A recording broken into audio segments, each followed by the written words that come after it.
What's up, guys, and welcome to the Garden Journey, where I'm inviting you all to join me on this journey called gardening.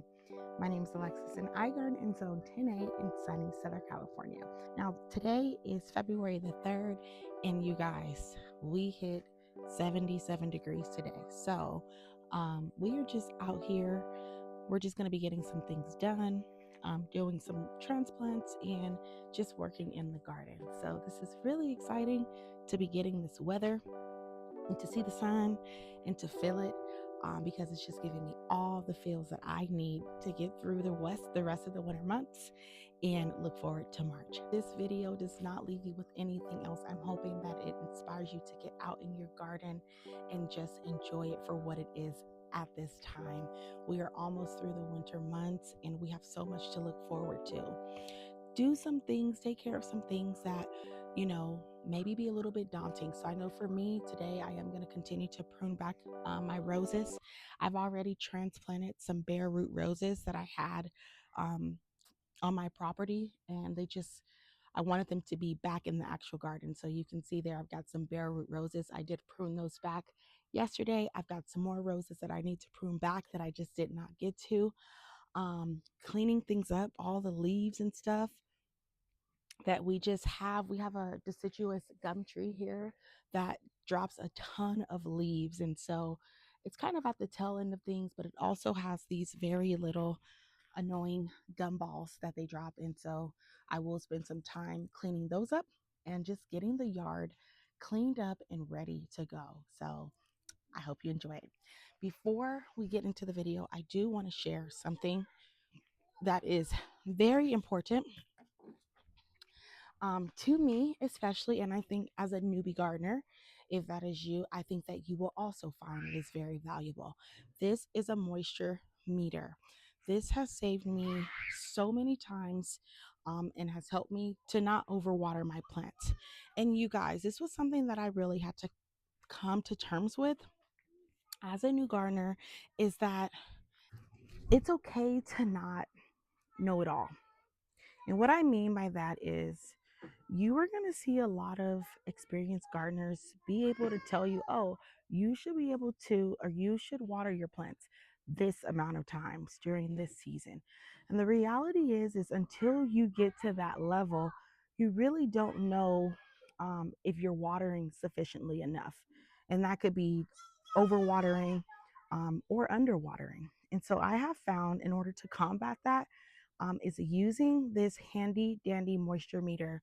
I do have another one. It's a little bit more basic. This one is a digital one, and I like it because it also gives me the pH level of my soil, and it's going to tell me the light. So how much light this area is getting. Wherever I put this needle in, it's going to tell me the light. And then it's also going to tell me the moisture and the level of wetness, right? Because we don't want, majority of our plants, we don't want them just sitting in water, in soggy water. So what I have been doing is I will come out here every single day and I will use my moisture meter. And I don't solely just use this. I use this in addition to actually checking the soil with my finger. This is really just for confirmation. Now, you can do it however you want to do it, but for me, I like having confirmation and knowing that that my stuff is just confirmed. Okay, so I know that I did the soil finger test, so I put my finger in the soil and I could tell if it's moist or if it's dry, and then I follow up with this, and this just confirms it for me.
a lot of what gardening is trial and error. So these lavender here, this is English lavender, and then right behind me we have French lavender. Is real have really been trial and error for me. I thought that these were going to be super easy to grow, but for some reason I just cannot figure out the water requirements. I've been using a combination of my moisture meter and an app called Picture This to kind of help guide me with diagnosing my plant and giving me the health status. And so when I use the app called Picture This, it does say that my plant is in good health, but it's throwing me off because some of the leaves are drooping, some of the leaves are browning. So I have cut back the water drastically, and I guess it's just a matter of me being patient and really giving it time to dry out and then see what happens. But so far, it's saying that it's healthy. Um, but what I have also been doing is when they just don't look good, I will take them up and I will replant them. So for this one right here, um, I took it up, I replanted it, and then I also added some soil that I had in from my raised garden bed, and I knew that it was very well draining. It's very sandy, which I think is the environment that they thrive the best in. They are a Mediterranean plant, so they do really well in hot climates with that sandy type of soil. So fingers crossed that by the end of February, this thing is looking good and I can nail the water requirements for this plant. It could also be that it's not really getting enough sunlight. I'm not sure if you guys can see the rest of my yard, but this is these plants, I have them lined along a walkway and they are pretty much blocked by the retaining wall. So I believe that in summer this will get full sun, but right now it's not getting very much sun. So that could be adding to the problem. I don't know about you guys, but I always find that a good prune really helps make the plants look better. So I think this looks much better than to have some blooms that are just dead and not looking too good.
All right, you guys, that was it for today's video. I hope you enjoyed it and found just a little inspiration to get out in your garden, clean up, and just get some things done because with March around the corner, we don't want to look up and then we have all these things on our to-do list. So I was able to get a little work done, as much as I could get done with my kids running around with me. That's it for today's video. And as always, we are going to grow together, one plant at a time. Bye.